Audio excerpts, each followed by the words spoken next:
Ownership is power. But in the digital world, we do not even own our own identities. Our digital identities are scattered across platforms controlled by companies that track, store, and monetize them. And now, with AI adoption advancing with unprecedented speed, the demand for high-quality data is skyrocketing, and companies are turning to our personal information. So how do we become active owners of our digital identities? Glenn Gore, the CEO of Affinity, is in the studio. I love this in the studio stuff. To help us answer some of these questions, we'll talk about digital identity, holistic identity, and why you need to own and control your own data. Glenn, it's so great to have you in the studio. I think these face-to-face recordings are way better than the digital ones and the virtual ones. They're good, but this is way better. Thanks for coming here. I really appreciate it. How are you doing this morning? I'm doing awesome, Michael. It's great to see you in 3D. Yeah, it really is great. 3D way better than 2D. I don't look good in either one of those things. Okay, let's get right into this. Why should we care who owns our data? And what's the worst thing that could happen to us anyway? What a simple question with a really complex answer. Go for it. But I think the thing is, if you think about what makes you an individual, it's actually your personal story. It's all the things that have happened to you. It's one of the few things that in your life that as you collect more of it, it actually becomes more valuable over time. And you see this, right? Things like your education allows you to get a job. When you get a job, the work experience goes on your resume that allows you to get better jobs. That's your life story. Yeah. And the thing is, today we all live our lives in a digital world, but you don't own those little breadcrumbs of data that help you tell your story. And so when platforms control what you do with your data, how you're allowed to use it or not allowed to use it, or when they go out of business or change what they're willing to share, you lose entire chapters of your life. And so the worst thing that can happen to you, you lose your life story as you go through this thing. And so it's a very powerful thing, that ability to be able to control your data and use that to tell your story that gives you opportunities in life. Can we talk about the difference between the online world and the offline world? Sure. So before we had all these digital platforms, right? Where did all this data go? Because you still had the same thing. You graduated from high school, you went to university, you did go get a job, you do have this CV, you have your life's resume. Where did that data go before there were all these digital platforms? Did it go anywhere, really? It went to a printer. And, literally it would be printed on paper, and you'd have But folders. the government would have it almost for sure, no? So government would have their government records, which would maybe be locked up on a department by department basis. Universities would have their records. And for some things, if you lost those records, either A, it could take months to get them back. You'd have to mail them and prove who you are. And your mail would go back and forward, not email, but good old snail mail. And then you would have to wait months. Or what happened a lot, particularly in certain parts of the world, was I'll just print my own out. And so the amount of fraud, but it kind of didn't matter too much because the world wasn't as connected as it was today. Whereas right now, that connectivity combined with information allows for fraud of that data to just go out of control. So I've had so many occasions. I don't live in my home country, and I haven't lived in my home country for 30-something years, right? And I've had so many occasions where someone said to me, I need your college transcript. Yeah. Why? Like, why? And where would I even get it? Yeah. And how could I even pay for it? Right? Because I was living in Japan, and my college was in Connecticut. Do I write them a check? Do they get the check? Yeah. Will they really send it to me? Yeah. And then like my birth certificate. Yeah. I literally had to call my mom and go, do you have it? Yeah. And can I get like 7 copies? Yeah. Who has 7 copies of their birth certificate? Anyway, I want to talk about 2 online scenarios because I want to understand like what the difference is. Let's say I'm logged into Gmail, and Google is like really bad at this. They always want you to be logged in. And let's say I am logged in, and I go searching for a product that I want to buy, or I go to an e-commerce site, or I do some just rooting around the internet. Or the second scenario is I'm not logged into anything. I literally go to like the Apple Store, I'm on a browser, and I do the same thing.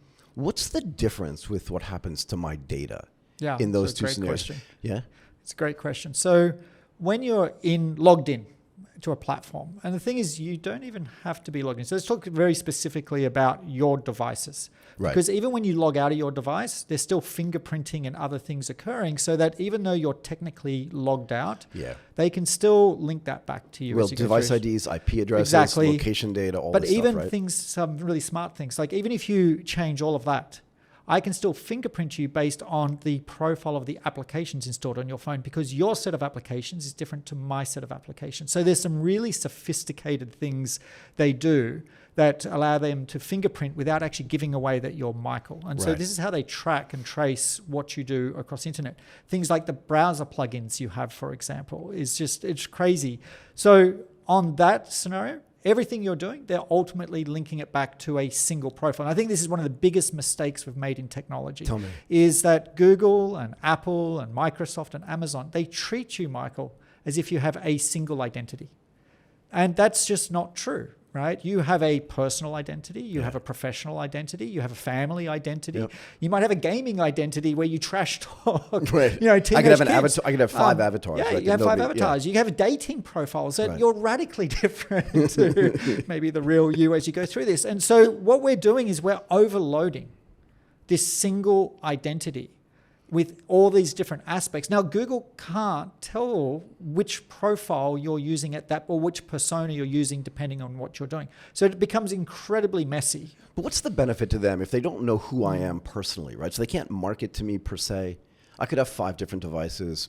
What's the benefit to them to doing that in what feels like they know who I am, but they don't know that it's Michael Waitze? Yeah, so what's interesting is when they monitor you, first of all, they're doing surveillance on you. That's actually the word Yeah, we I should hate use, this. right? I hate this. They're watching and they're measuring everything you do. Right. And so the trick is that what Google understands is they understand what you are doing, but they don't know why you're doing it. And this is really the holy grail, because the interesting is if I asked you, Michael, if you and I build a relationship and we have trust between each other, Right. why are you doing that, Michael? Yeah. If you have trust, you have no problem answering that question. None. And so e-commerce is a classic one, right? Yeah. If I go and buy, I don't know, a toilet seat, I don't know about you, but if I buy one, I'm probably not in the market to buy another one for quite a while. But the algorithm says, oh, you bought a toilet seat. Would you like more toilet seats? Yeah. Would you like a pink fluffy one, a blue fluffy one, one with Elmo on it? Right. It knows what I've done, doesn't know why I'm doing it. So that's my question, though. Why does it benefit them? Because you're right. The toilet seat's the perfect example. This happens to me all the time. I'll search for something, not even for me, for like a friend of mine. Exactly, yeah. And then I get retargeted on everywhere I go, and it's really kind of creepy. Yeah. What's the benefit to them for doing that? It's a scale game. So for them, it's just about marketing. It's all about that. At the end of the day, you are an eyeball that they can sell ads to. And because on it costs behalf of them the brands. nothing to do Costs that. them nothing. Absolutely nothing. Got it. So they get paid to do that. Yeah. Can I ask you this, though? You talked about trust. Talk to me about like where trust is in this in these algorithms or in this category. Yeah, so I don't think it's in the algorithms, but I do think it's in the brands. So if you think about, and this is, I think, a really fascinating thing that's happening at the moment, where we're being challenged by the brands that we have trusted for a long time. And look, I'm in the Google ecosystem. So am I. I use Gmail for Every all day. of my contacts every single day. Same here. I trust it, but I also in some ways trust it because I have no better choice. Yeah, like what's my other choice? I don't have another choice. Yeah, and look, I know there's other more privacy-aware email platforms, but to be blunt, they're a little bit tough to use. But actually the bigger problem is, and this gets into the case of identity. Yeah. So you've been using your Google email address for how many years now? Since 2007, 2007. So you are known largely on the internet, not only by people who know you, but the websites you log in as michael.whatever at gmail.com. Absolutely. You don't own your identity. No, I know. Google owns your identity. Yeah. You cannot move because of the at gmail.com. So I remember when Facebook first came out, and I remember thinking, I don't want to log into this thing. Yeah. I don't want to post pictures of like me. Yeah. Or my girlfriend. What you had for breakfast. Whatever it was. Yeah. And I remember I was up really late at night and I was like, you know what? Screw it. Everybody seems to be on. Join the dark side. I'm just going to go in. Yeah. It was a weird feeling though. And I don't feel any better about it today than I did then. I use it way less though. Yeah. To be fair. And I was very good actually about not posting anything really personal. And I used to say, if you went on Facebook and looked at what I posted, you would know nothing about me. Yeah. And that comes back to trust in that. Yeah, I didn't trust them at all. You don't have a choice in some ways but to be on some of these platforms, particularly again, if you're trying to build businesses or have an online social presence. There's a certain aspect where we have to use LinkedIn. We have to sometimes be, depending on the industry, have an Instagram account or etc. Yeah. But the fascinating thing is, are you using that platform to its fullest extent? And I would say a lot of us don't because we don't trust the platform enough. to put everything on it. And so this is fascinating because this is also playing out real time right now with artificial intelligence. So you have AI on the rise, and we know we can ask it any question we want. Right. But are you really trusting it to ask the most personal of questions? No, so here's the thing though, right? If you have like a health problem, right? Because I've seen this before, and also, was it Facebook or was it Google that was doing this? They were trying to see if you were getting some disease that was judged by the motion of your mouse.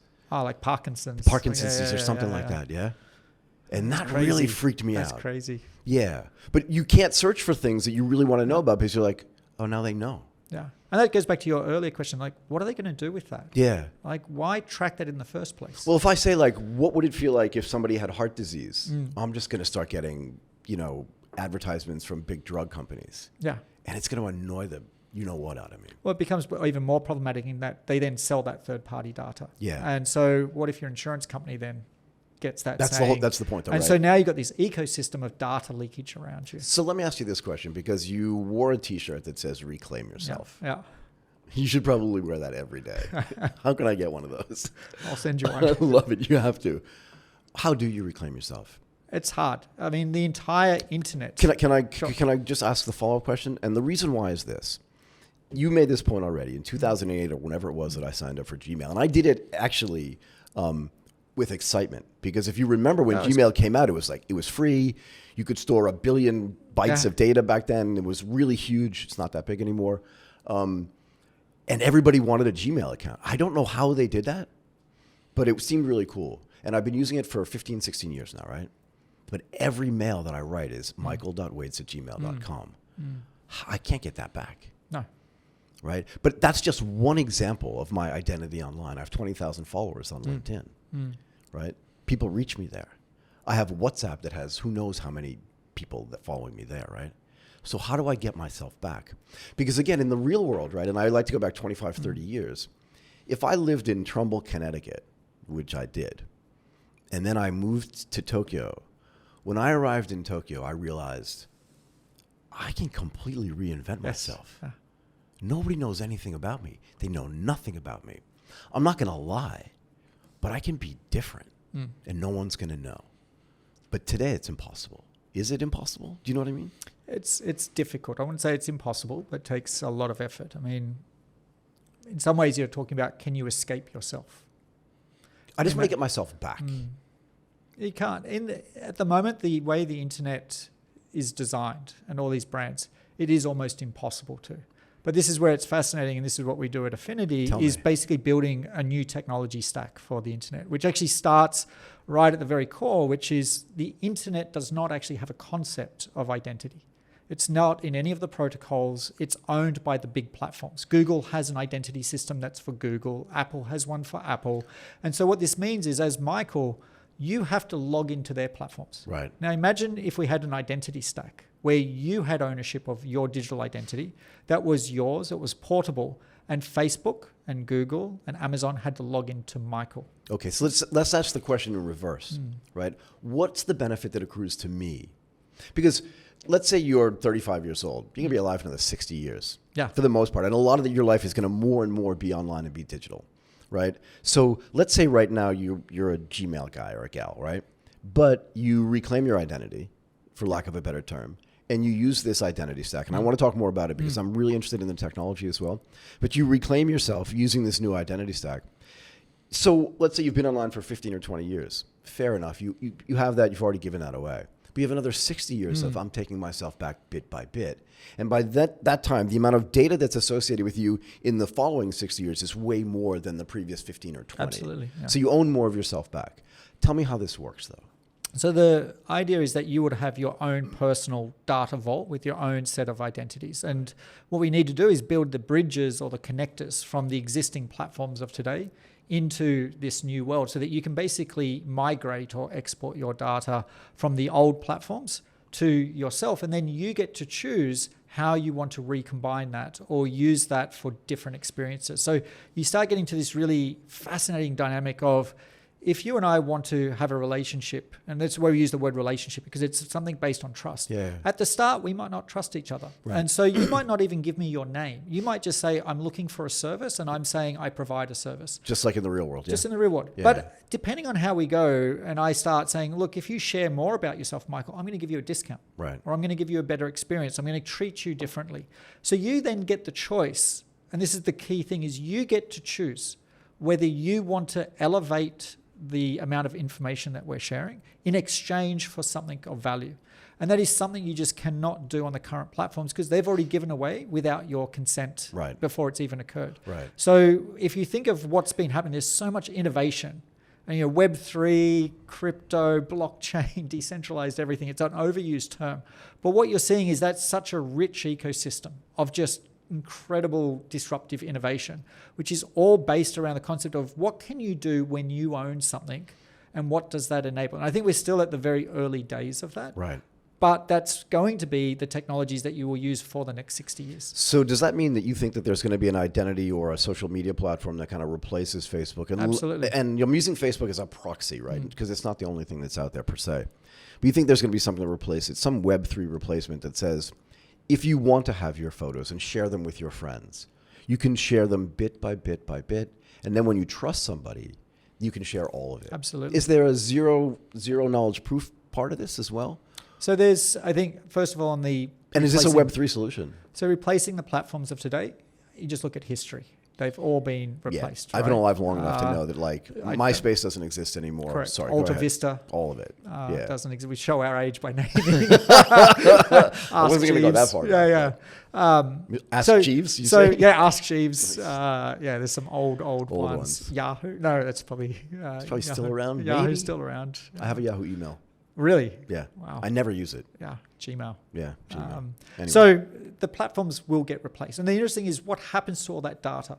If Facebook at some point will not be the dominant social media platform in the Western world, what happens to what is decades and decades of life stories that are shared on Facebook? Where is that going to go? Right. But the replacement, I think, will be based on decentralized technologies. And you see this already if you look at, for example, like Blue Sky against X and Twitter. Yeah. Blue Sky is decentralized. Right. And so it has different mechanisms it can use, has different governance structures that the centralized platforms, they have a one-size-fits-all approach. And that's why it kind of keeps going back to the way that we've built the internet today, which is there's kind of single centralized control of different things. Yeah, it's weird. You got to play by their rules. Right. It's like having one Italian restaurant in the world. Exactly. One Italian restaurant, It's one so strange. franchise of Italian restaurant. Even everywhere. if you go to another country, Right. it's the same franchise. Yeah. And that's really what these big tech giants have done is it's exactly the same no matter where we are or how we choose to use it. So what does the tech stack look like, if you don't mind me asking? I'm really curious about this. Let's say I use Affinity to reclaim myself. Yeah. What do I do? Yeah. Like, give me like a real world example of how I back all my stuff out of where I already am and then take ownership of it. And then how would I actually parse it out bit by bit? And how would I even know if I trusted somebody anyway? Yeah, it's a great question. So there's a couple of core parts. So the very first building block is what we call DIDs or decentralized identifiers. So a decentralized identifier, think about it, it's like a phone number or an email address. It's an identifier that points back to the owner. That's assigned to me. You create it yourself. I create it myself. You actually create it. And there's 240 plus different methods of how to create a DID. So you get to choose how you do that. And what's interesting about the identifier, so if you think about a phone number, a phone number doesn't give really anything away. It's just a series of 8, 9, 10 digits, depending where you are in the world. An email address is fascinating because there's a part that you control, which is before the @ symbol. Right. And then there's a platform identifier at gmail.com that you do not own. And that's what traps you in. A DID provides 3 things that you don't get with the current forms of identifier. One is it's globally unique. 2, it actually has the public key infrastructure that allows you to digitally sign and encrypt things embedded within the identifier. So this is a Web3 solution. It's in the Web3 world. Right. And then the third thing it says is it has service records. And service records actually start to describe how should I communicate with you. So it actually will say, I prefer to use DIDCOM version 2, for example, as my communication mechanism, which you don't really, it's just a protocol. Which is what? It's just a protocol in the back end. So for the first time, you get to own your identity. You get to store that identity wherever you want. Right. So it's portable. You get to explain, hey, here's how I'm going to prove who I am via cryptographic measures when I sign something or when I encrypt. And by the way, here's how you should communicate and reach me as I go through that. And you're in control of all three of those aspects. So that's just the identity part. Right. Then as you collect data and store that in, a lot of people talk about wallets. We use the term vault because we think a vault sits underneath the wallet. The wallet sounds more like someplace you'd put money. Correct. Right. Whereas the vault is everything about yourself. As you said, photos, Yeah. documents, and then you can expose that to the wallets. So you store all of that in a vault, and then we create what's called verifiable credentials, or VCs, out of that. And what verifiable credentials are attestations of a fact, which can either come from yourself. So you might say, well, how can I have an attestation of a fact about myself? How would I trust it? Well, I'll give you a good example. If you go to a fashion website and you're looking to buy a piece of clothing, wouldn't it be great if you could actually tell them on the first visit, my favorite colors are this, I hate this color, I wear this size, and by the way, I only will buy what's in stock. I don't buy things, I'm an impulse buyer. Right. I want to have it right away. So that's zero-party data that you can attest about yourself. And if you want to lie about it, the only person you're hurting is you. Is yourself. Yeah. Right? So that's a good example of a verifiable credential that's issued by you. But then you talked about things like birth certificates and passports and bank accounts. Well, they are also attestable information, but can be issued by a issuer that has high trust.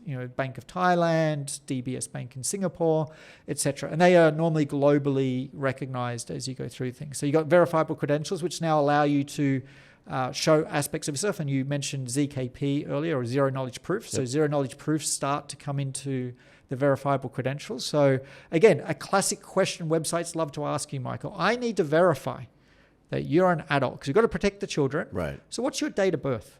Right. Well, hang on. That just... None of your business. None of your business, None right? of your business. What we have to teach the industry is ask a different question. Right. The internet thinks I'm either 95 exactly. or 15 because it's none of your business. It's none of your business. So you Sorry, lie. go ahead. And so what I really want to do is ask a different question. Right. Instead of asking for your date of birth, Michael, are you an adult? Yes or no? Yeah.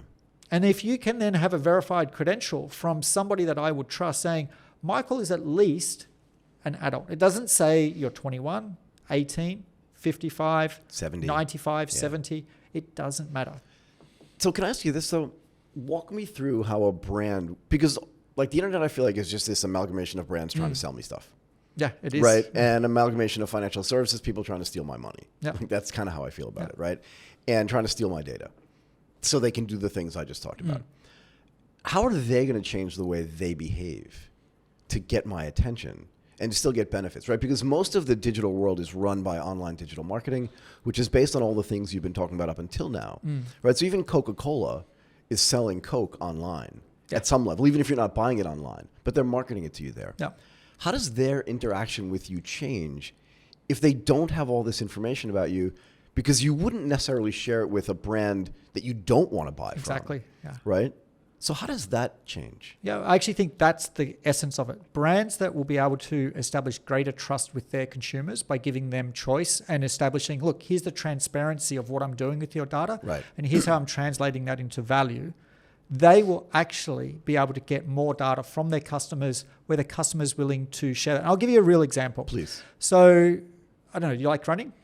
Yeah, I run every day. You run every day. Yeah. So, I don't know, you Nike shoes. So imagine... We talked about this before. Yeah. Everything here is Rode. All my computers are Macs and all my training gear is Nike. Yeah. Okay, so you trust Nike. I do. So imagine if Nike could turn around to you and say, hey, Michael, if you share more about your running stats and you're wearing smart devices, we're going to give you access to like limited edition shoes, better discounts, or give you advice on maybe there's a better shoe for the type of running that you're doing. Yeah, because they know. And you trust. So at that point, if they offer that to you, would you be willing to share more about your running stats in exchange for that? As long as I know they're not going to give my other data away. So that's the other question I want to ask you is, let's say I do decide, this is a good question, I think.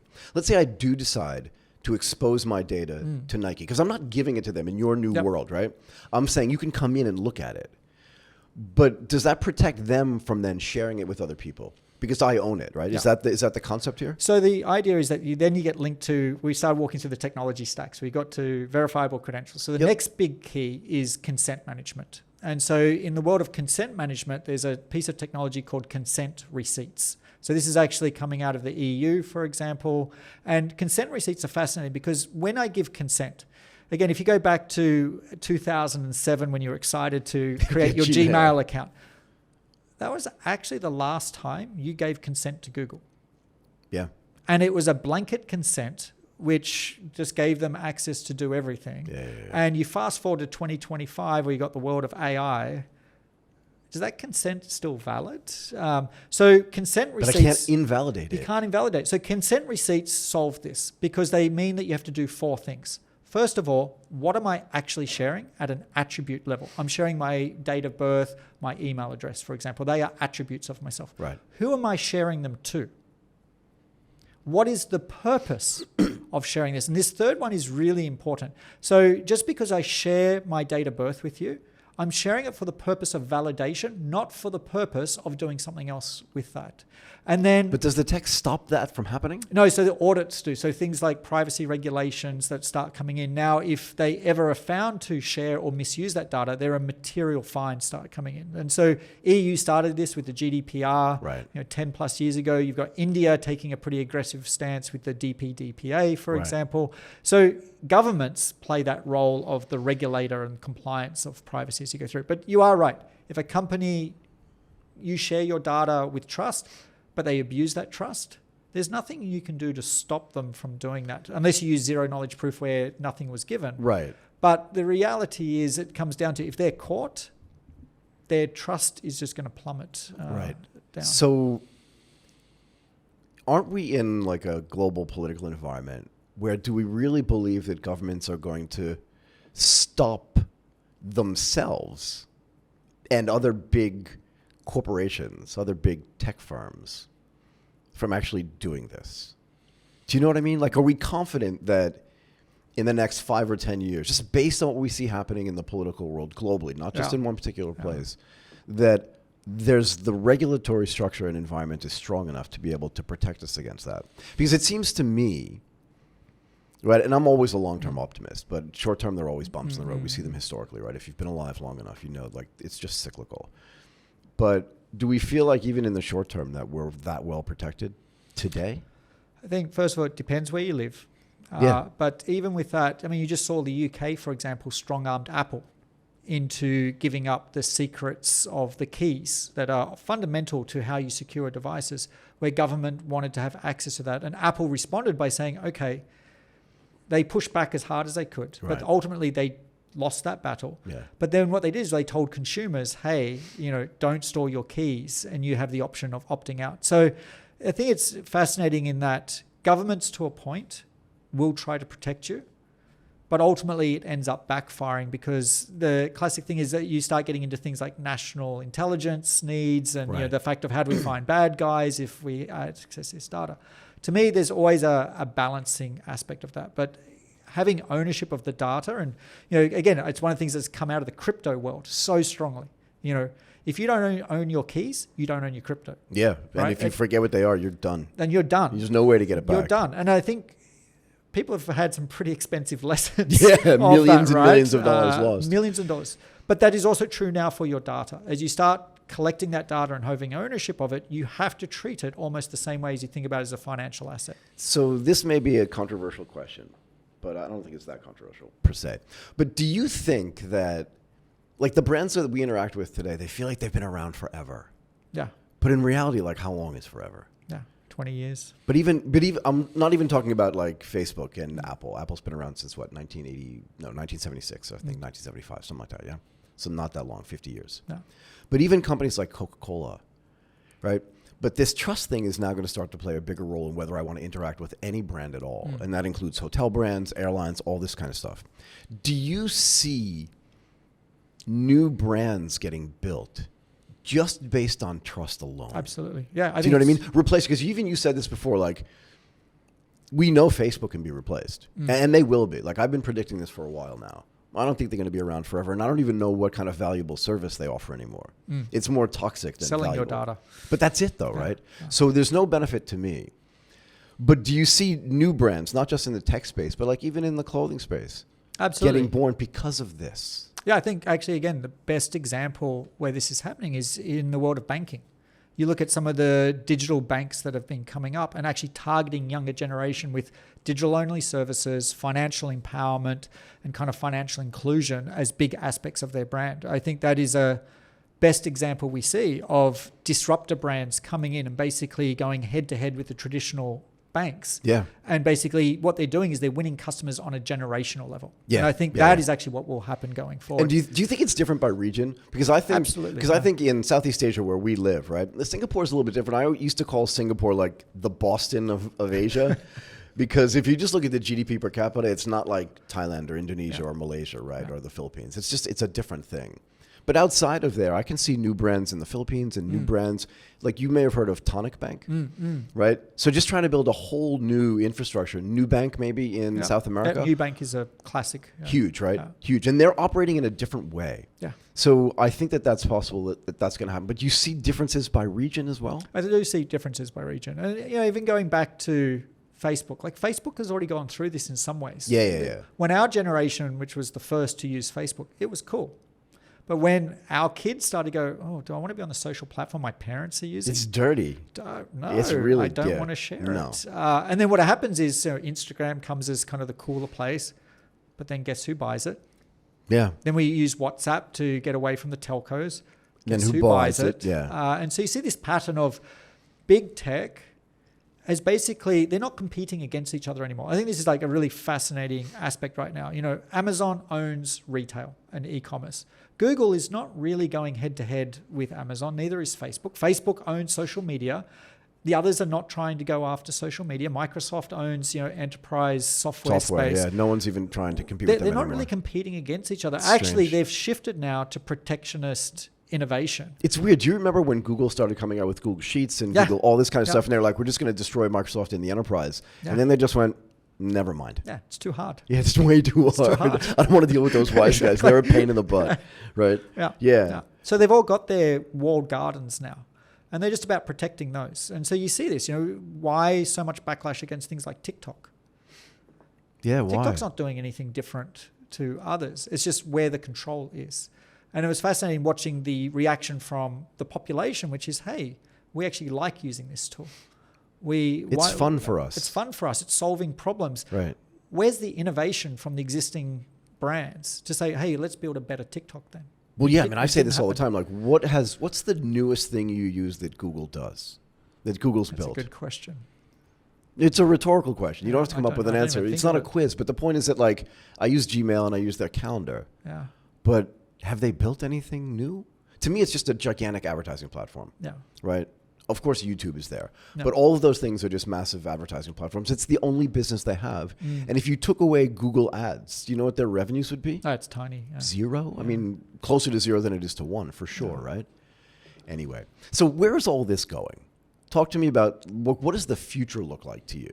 Yeah, so to me, the future is, if you go back to actually the start of the internet, so if you go back to let's say mid-90s, I think the internet's gone through 3 generations of innovation. The very first one was during the 90s to early 2000s, what they call it the era of people were connecting and we were consumers of data. We just consumed data because it was more accessible than we've ever had in civilization before. Yeah. Right? I didn't have to go to a library. I had Wikipedia. But the problem was content was really static. It was, you had to kind of handwrite to HTML by hand. The tooling was horrible. Bandwidth was bad. So, even doing audio was not really feasible. I had a 56.6K? 56.6K modem, yeah. Sorry, go ahead. And so that was incredibly popular, though, that consumer-led aspect. And then the second generation started happening, which was this convergence of technologies that occurred. Always available internet, so ADSL, internet-enabled phones. And again, look at Steve Jobs with what he did with the iPhone. It was 3 things. It was a phone, an internet browser, and an app store. Those 3 things combined just completely revolutionized. So then we shifted to the second generation of the internet, where we became not just consumers, but we became producers of content. And I could take a video on my phone and share that on a social media platform and have 10,000 people see it instantaneously. And so we've become, and we still are, massively in the producer. It's funny saying it while we're sitting in a studio, but we are still in the producing. People produce generation. content. Apparently, apparently people even watch it. Exactly.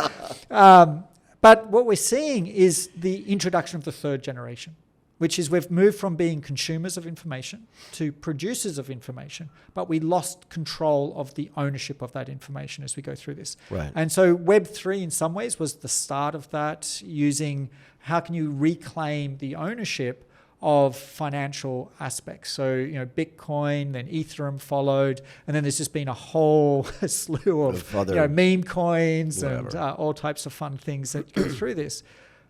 But I think the future is you have to look at the past to predict the future. Of course. And it is about that we are realizing there is great value in all of the things that I've collected digitally, but I'm not getting the benefit of it. Combine that with the world of AI, and where AI is just getting incredibly intelligent. And for the first time, I'm going to be able to have my own personal AI agents that can do things that help me. Right. But the fascinating thing is I do not trust that I want my AI agent being controlled by one of the tech giants. Yeah. I want to own my own and train it and have it work for my benefit. Before I let you go, I want to ask you one more question. Do you think that, we're participating in history as it's happening, but do you think if we look back on this in 10, 15, or 20 years, that this is just like a natural progression? Absolutely. That we kind of had to go through all of this to get to this point where we were like, no, I don't want to leave the front door to my house open. I want to put a lock on it. Because we've kind of done this in every other aspect of our lives. And just the fact that the digital world moves faster, right, than the non-digital world, that we're just kind of catching up. And it seems like everything's happening really fast and we're in the midst of it, right? So it's like this maelstrom going on around us.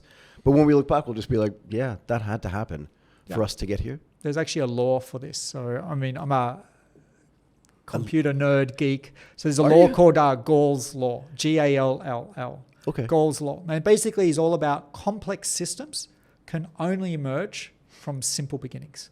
In that you've got to start with something and then iterate and add the complexity in over time. So if you look at it in that lens, everything that's happened had to happen because you had to experience, that doesn't work quite right. Now I know where to innovate. Versus, let me start by building the most perfect complex system. Right.